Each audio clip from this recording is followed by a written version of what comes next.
حضور فرماتے ہیں کہ جب انسان غافل ہوتا ہے تو شیطان اپنی تھوتنی، یہ تھوتنی جو ہے سور کے منہ کو کہتے ہیں تھوتنی، تو شیطان اپنی تھوتنی جو ہے وہ انسان کے دل پر لگا دیتا ہے اور پھونکے مارتا ہے۔ اس پھونکے مارنے سے جو سفلی جذبات ہیں، جو انسان کے اندر حیوانی تقاضے، وہ خوب اچھلتے ہیں، ان میں ایکسائٹمنٹ ہوتی ہے۔ لیکن جب اللہ کا ذکر موجود ہو دل میں، شیطان بھاگ جاتا ہے۔ تو دل غافل نہ ہو،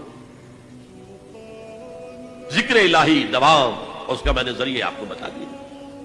قرآن کی تلاوت سب سے بڑا ذکر، نماز سب سے جامع ذکر، اور اس کے بعد ادعیہ معصورہ اور اذکار مسنونہ، یہ دوام ذکر کا ذریعہ۔ ہر کام کے ساتھ آپ کپڑے پہن رہے ہیں، نئے کپڑے پہنے، دعا ہے۔ زندگی کا کوئی فیل، یہاں تک کہ اپنی بیوی سے ہمبستر ہو رہے ہیں تو دعا ہے۔ خالص حیوانی تقاضا پورا کرنے چلے، دعا ہے پہلے۔